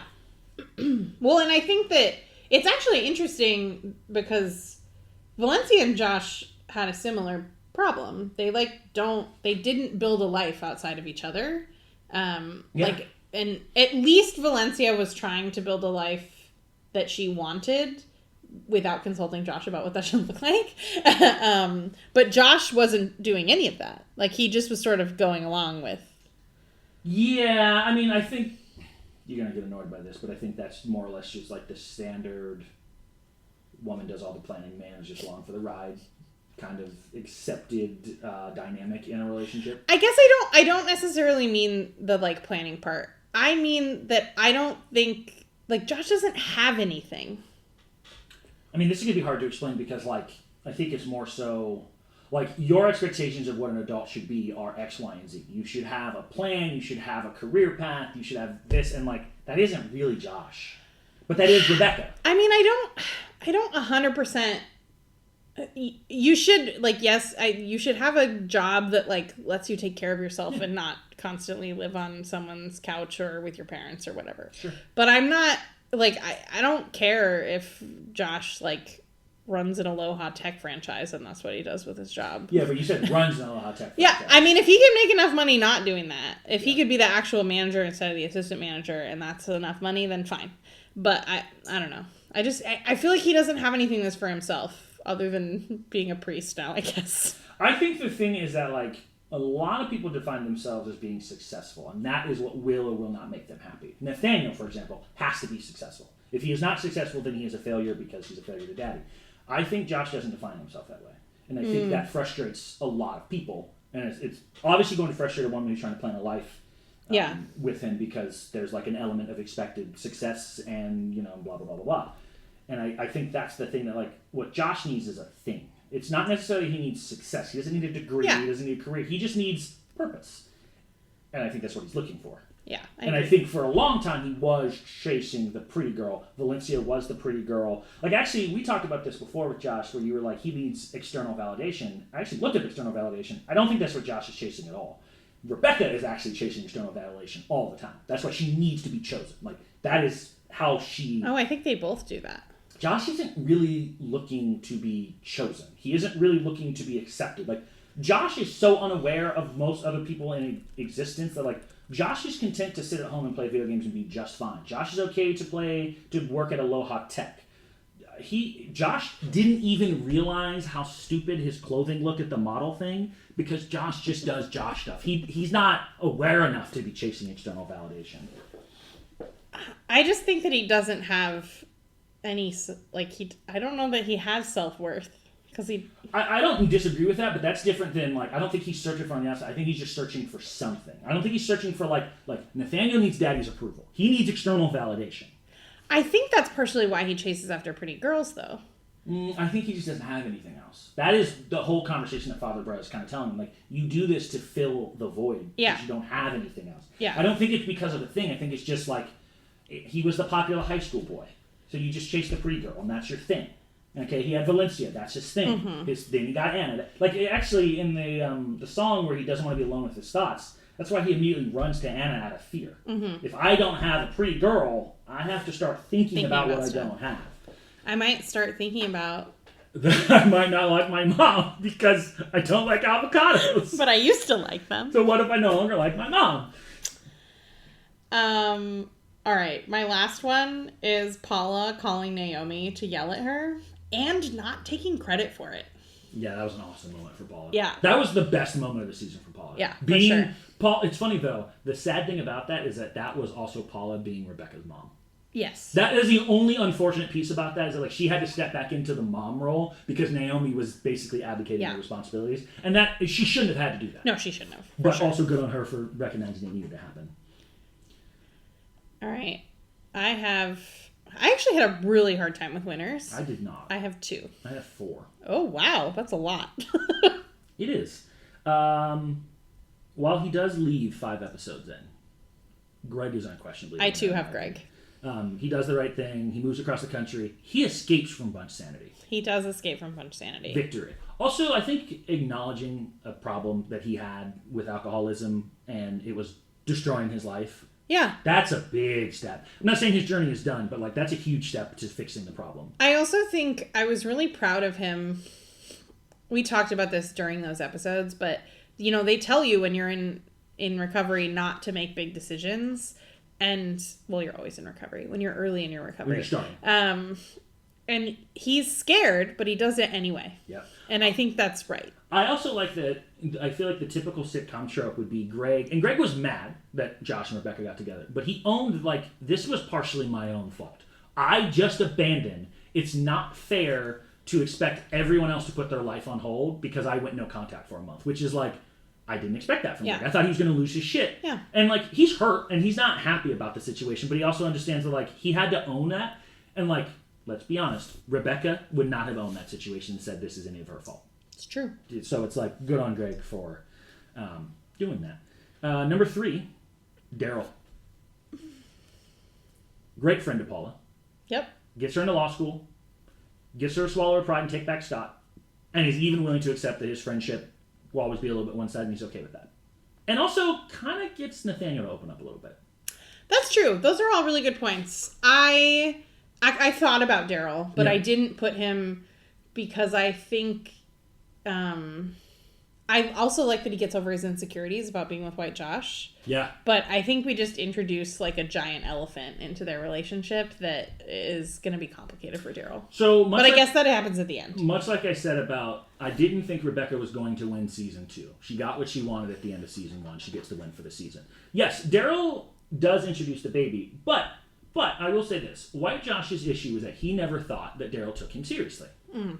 Daryl is respecting the fact that, hey, if this is a real relationship and you want me to take you seriously, I want a baby. That is, now, we don't know if White Josh does or doesn't want a baby because he obviously got blindsided by it, but it's like, if you want to take it more seriously, at some point you got to have the conversation to start taking the serious steps, or you need to figure it out, which is the right move. It's a scary move because White Josh would be like, I don't want that, we're done. But that's still the right move, like if that's what he really wants. I just think Daryl is pretty great this entire season. I think that's fair. Both as a friend and as a partner. Yeah. Also, Man Nap was a great episode. Or a great song. Yes, it was. Yeah. I have Valencia. Same. She is my number 2. I know, but my frustrations with Valencia have nothing to do with Valencia. They're about the writing and leaving her out for the middle and not giving her more. But everything they gave her was great. I think, I like that they actually gave her something. They gave her a purpose. Yep. And I'm really excited to see where that goes. And the way she handles the Josh thing, I think, is such a refreshing change for what we usually get. Yes. We don't get actually a crazy ex-girlfriend. Yeah. We get someone who processes, acknowledges, but goes like, you know what? I've moved on. Well, and I know from like reading, it must have been Rachel Bloom's memoir, They also like were very intentional about Rebecca and Valencia's relationship, and not like, obviously it plays out how you would sort of expect on a sitcom in season 1, but they don't, because they're rivals. Yeah, but they don't like let that continue afterwards, and I like appreciate that. They don't let Josh come between them, even when Valencia's hurt. Yeah, they still remember that they're friends. Or even like in a regular sitcom, zany things would occur where they try to get revenge on each other. Yes. And that's not what happens. Even when she's upset, she's just like, I gotta get some time. Yes. Yeah. I suspect our number ones are different because I kind of have an idea. I don't have anyone else. That's your last one? Yeah. Well. You have Josh. 100%. Yeah. You and I see that situation. I didn't put him as a loser, but no. No, that's why I said I'm going to put a pin in it and we'll come back to that, and tomorrow has arrived. First off, just in general, Josh is a good person throughout the entire season. We can disagree as much as you want about who manipulated who. Rebecca manipulated him. You yourself at one point even saw it that way. He apologizes to Greg for what happens with Rebecca, which is taking ownership on something that he didn't necessarily believe that he was right for, and he still owns it. Like, good on him. That's the right move. He puts up with Naomi's racism and then wins her over. Yeah, and makes a connetion. That's makes a valid connection, and has a good time at that party when Rebecca's hoping that he is miserable. So this is where we're going to disagree. I think we both agree that marrying Rebecca would have been a disaster. So 100%. Him avoiding marrying Rebecca, win. Uncategorically, there's no argument with that. I don't have a problem with him joining the priesthood because it's not so much that the result is better, I think the process is better. And this is where I think we fundamentally disagree. You have constantly tried to compare them as all the priesthood is another pretty girl. And in my opinion, they are nothing close to each other. When he goes after Valencia, or he goes after Anna, or he goes after Rebecca, he is chasing a pretty girl to fill voids so that he avoids what he really needs. For the first time, when he has a conversation with Father Bra, and Father Bra's like, yeah, I am happy, and I am at peace. Josh goes, I don't want a pretty girl, I want peace. Will this give him peace? I don't fucking know. But it is him trying something different and acknowledging that his previous process and what he almost did with Sarah was not working. Look, does Paula getting into law school mean she's going to be peaceful? Might not make her happy, but we're not going to call her wrong for going to law school. She is trying to change her life. Josh is fundamentally trying to change his life. I don't think the priesthood will work for him. And guess what? No harm, no foul. What happens if he flunks out in 6 months? Oh well, if he gets married to Rebecca, that's kind of harder to undo. So, I don't have a problem with that. I think that's a fair assessment, although I think that it is... Hearing Father Bra say, the thing that brought me peace was the priesthood, and being like, oh, cool, I'm not going to think more deeply about what I need. I'm just going to follow what Father Bra did for himself, and obviously that will work for me too. Yeah, but why is, you don't think people see doctors and decide to become a doctor because I want to help people too? You don't think people see lawyers and decide I want to be a lawyer? So many people get inspired by other people doing anything and they go, I want to do that. That's life. Yeah. I mean, I think priesthood is bullshit in general, so this is really hard. There is the real truth. Well, I have no problem with Father Bra being a priest. Sure. He clearly felt a calling. Huh? Josh did not get a calling. Maybe not. But again, what's the harm? I guess it's no harm, but I don't think it's helping him. It helped him not marry Rebecca. But by avoiding his own feelings and personal growth? But the growth is chasing peace. He is finally looking for something other than a distraction, which is really all Valencia, Anna, and Rebecca were. But you don't think it's a distraction? No. I do. Okay, then Paula's law school is a distraction. Why? Because she's distracting from the fact that she likes law school. And she doesn't like her life. She didn't like the Scott issue. She doesn't love her kids issue. We can call anything a distraction when you're trying to not deal with things you don't want to deal with. Josh would just be such a bad priest. I just can't. I think you're having a hard time separating your disdain for who Josh is as a person and his just general stupidity with what is potentially helpful. Maybe, but I don't have any problem with Father Bra being a priest. Sure, but you respect Father Bra. Yeah. You don't respect Josh. Because he's not an idiot. Yeah. But regardless of whether or not Josh has the IQ of 1 or 1,000, he did 1,000. I'm using massive extremes on both. The whole point is that we talk about this all the time. It's the process. Rebecca's process is always wrong. She always makes the wrong decision because she goes about it from a fundamentally warped view. So occasionally she's going to luck into it because a blind squirrel finds a nut. But every now and then, right? But like, never heard someone say you've that. never heard that? Oh yeah, even a blind squirrel can find a nut. I hear more. Even a broken clock is right twice a day. Same exact premise. It's when your process is constantly bad. Sure. And this to me is Josh. We see this a little bit with Anna when he goes, I don't want to be alone with my thoughts. I don't want to think about anything other than the pretty girl. He has a moment to do it again with Sarah and goes, nope, I'm doing it again. Yeah, no, I think that is when he decided, I'm going to go be a priest. The fact that those two are interconnected, you can't separate. But that isn't when he decided to. Yes, it is. That's when he goes right from there. The next thing we see is him going to the priesthood. He drives right by the wedding and drives right to the thing. And he says, give me the t-shirt. That is the second to last scene that we see of him, and the last scene is him driving by the wedding. Does not Trent give him the envelope in between that? I think Trent... I don't know. But he doesn't open the envelope, so I don't know if that matters. I know he doesn't open the envelope, but I don't know how you, don't imagine that there's something terrible in the envelope, even if you don't look at it. I mean, so... Okay. It could be Rebecca's a serial killer. Also, it's Josh. He probably thinks it's like she stood in line for Care Bears or fucking... what were those things? They were Beanie Babies. My goodness. And also, even if he did think there was something terrible in there, he decided not to marry her, so problem solved here either way for him. It's true. That's true. Yeah. Yeah. I also just think that, the character of Josh was such a, he is one of the few genuinely, consistently good people this season. He is not a dick to Rebecca in the way that he most certainly had a right to be.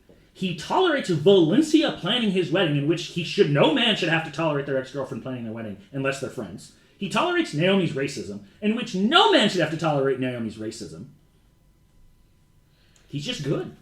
I really do not think that Josh is a good person, but okay. Because he's stupid. It's not just because he's stupid. What is the bad thing that he does? It's because he's empty. Well, a good person and empty he proposes to Rebecca, but he did for no reason. No, he doesn't. Why? He doesn't know what he wants about anything. These two people shouldn't marry anyone.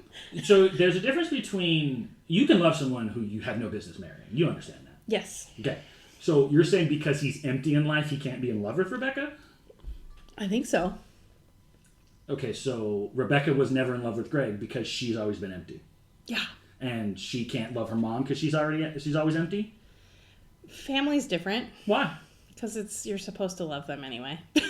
It's unconditional. I don't know. Do you hear what you're trying to say right now? You can't say that you can't do a thing because you have an issue somewhere else. Josh is a very flawed person. I'm not trying to pretend that he is a saint, but he is no way, shape, or form a bad person. That is not a fair or justifiable thing. He doesn't do bad things to people. Trent might be a bad person. We haven't really gotten there yet. He seems like a bad person. He seems crazy, so he's willing to do bad things. Naomi is a bad person. Rebecca is a bad person. We know that because we constantly see them doing bad things.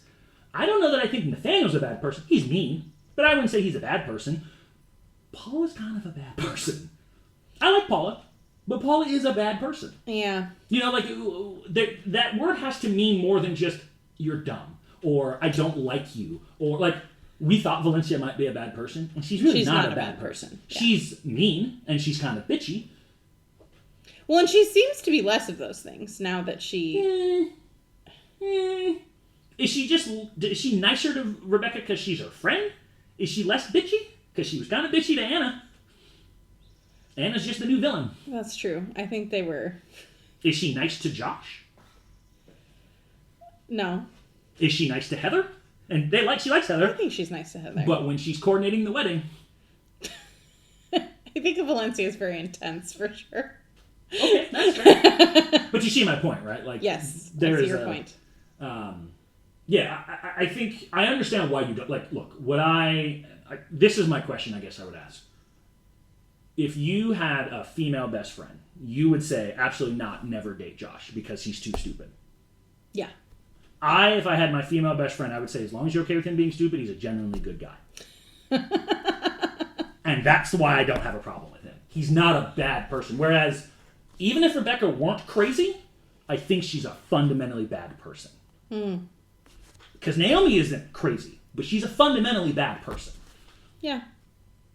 I don't think Nathaniel's actually a fundamentally bad person. But he's got daddy issues. So he got some real daddy issues. Is it Nathaniel Plimpton Jr. is the father? Yeah. And then he's Nathaniel Plimpton the third. Yeah. Junior might be a bad person. Yeah, I think that's true. So yeah, Josh, to say all of that, Josh is my absolute winner. All right. Top 5 questions for next season. How many do you have? 5. I know, right? I really thought you were going to have like 7 or 10. I have 5. I think I also had 5. Yeah, questions looking forward. Will Josh actually be a priest? I mean, look, no. And Josh, the whole point of Josh's journey to this is not for him to become a priest. It's for him to find what will make him happy. What is going to bring him peace. It's probably not going to be the priest. I do think him being a coach, like, he is religious, so I do think him being involved with the church. I think that's fine. I think him being either like a dance coach or sports coach is going to be the thing that brings him like peace and purpose in life. I think my first one is more so Rebecca's crazy feels like now it's shifted from funny cute or quirky to very real and kind of scary and kind of dangerous. This is going to be an interesting line to see how they toe this, because if we paint her as dangerous, she just can't be sympathetic if she's actually trying to hurt Josh. Yeah. And if it's just zany and kind of back to like season 1, then did we just backslide 2 seasons for no reason? Like, so how are we going to dance our way out of this scenario? That's and a good also, question. Are we going to resolve the Robert thing? Like, what the fuck happened? Why did we do that? What came of that? What was the actual lesson with the medicine? Like, we introduced so many things that we just never talked about. That's a good question. I don't know if we're going to resolve Robert specifically, but I promise that we will talk about... When I say Robert, I mean, like, Rebecca's flashes, why that situation happened. Like, it is probably more of a Dr. Akopian having a conversation about Robert, but, like, that needs to be addressed ASAP. Yeah.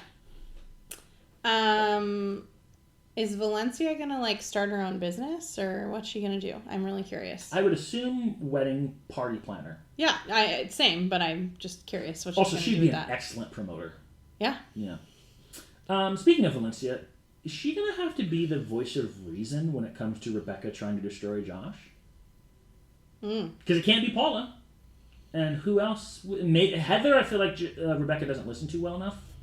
Yeah. I think Valencia might be our last saving grace here. That's a good question.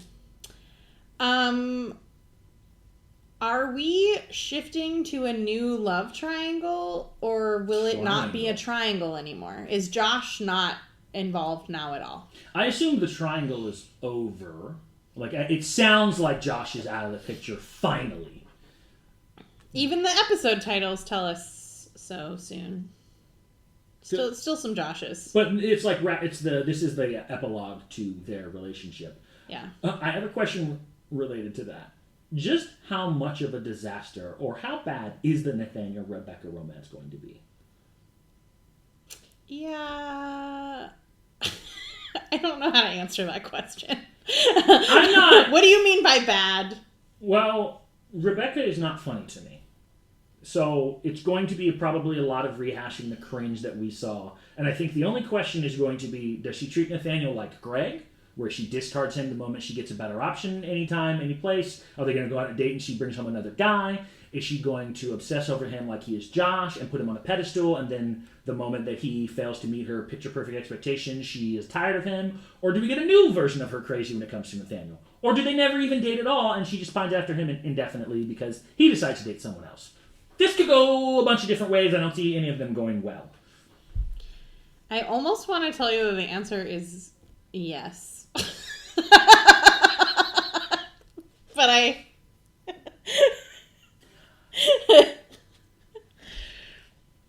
think that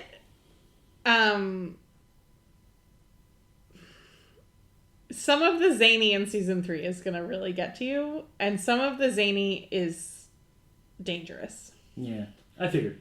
Some of the zany, Rebecca Valencia breaking into Anna's place was good zany to me. That's funny. Rebecca and Valencia going to Burning Man. That's like good funny. Rebecca breaking into Greg's AA meeting was not funny. Like, it was just like, what are we doing? And I don't think it was intended to be funny. It was more so wow, that's the low point.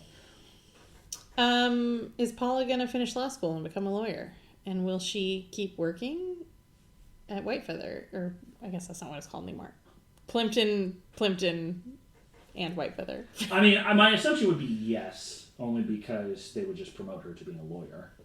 And she's, I mean, I guess Is she studying real estate law? That's a good question. Though, considering the antics Rebecca gets into, a criminal lawyer might be helpful in this show. It's true. Okay. So, going from the disaster of a relationship that is Rebecca and everyone, White Josh and Daryl, for the most part, have a pretty healthy relationship. That's a good question. But we introduced the concept of a baby. Either White Josh says no, now what? Or White Josh says yes, now what? And it's honestly interesting either way. Yeah. But I don't know where they go. I also think that is a really interesting question. Yeah. And I want to know more about White Josh. Yes. Because I was thinking when we were talking about, like, having self-worth and, like, having something, White Josh feels like a very self-assured person that, like, knows who he is. But we never dug into him. Yeah, like, he likes his job. Hmm? But yeah, we don't know very much about him. Yeah. I mean, I did think that it was, like, incredibly healthy, because I think some people would be like, oh, well, he has this, like, thing for older men that, like, seems not healthy. He's completely aware that he has a thing for older men. Yeah. Like, he's just like, yeah, looks like Tom Selleck's my type. I also think, I'm curious to see, like, because he is one of the few characters who openly has disdain for Rebecca. Yeah. And I'm very curious as to if their relationship if they ever make peace, or does he just continue to despise her? Mm. And I don't know how much he's ever seen how Rebecca treats Daryl. And I'm very curious to see how that goes if White Josh ever sees that. Mm-hmm. My last question is, will Rebecca ever get there with Dr. Agopian? Obviously, yes. I will say, one of the disappointments of this season was that because there's only 4 seasons, I believe you told me, there isn't going to be enough time for Rebecca to be a better person and cancel out all the bad she's done. Because, like, reasonably speaking, unless she were to shift at 3-1, which obviously is not going to happen with the revenge plot, we're going to simply have more episodes of her being bad than we will of her being good. So most likely what we will get to is more of a, think Arthur from the last season. Okay, you're on the journey to be better, but we're not going to see it. I mean, it's like the cartoon aardvark? I use that punching meme more than I probably should. All right, well... I do have one last question. Oh, sorry, yes. So Josh joined the priesthood, much to your disdain. That was a choice. So what is going to come of that storyline? Like, that is my number one question of, like, Priest Josh, Father Josh? Yeah, I mean, I think it takes a while to become a priest. But what are you in the interim when you're not a priest? What is the term that you refer to? Probably like an initiate or something. That's what they call nuns. What's a priest in training? Let's see. A seminarian. Seminarian Josh? Yeah. Yeah. Yeah. Also, priests gotta read a lot of fucking shit. Josh gonna flunk out of seminary, like, real quick. You gotta study, like, the history of religion and the Bible. Nah, brah. I wish you hated Rebecca's personality the way you hate Josh's stupidity. I'm sorry. Sorry, okay. Not sorry. I mean, hey, we all have our thing that we just can't tolerate. Stupidity is where you draw the line. And Josh is really dumb. Yeah. That was my last question. All right. Well, when we return, we will be digging into Season 3, Episode 1, Josh's Ex-Girlfriend Wants Revenge. Valencia or Rebecca? Period. Or it ends Anna. with a period. Oh, wait, it's not a question mark. It's not a question mark or an exclamation point. It's period. Maybe it means it will be less zany. I doubt that. Well, join us as Rebecca starts going down the path of criminal behavior, and we will see you next time. See you next time.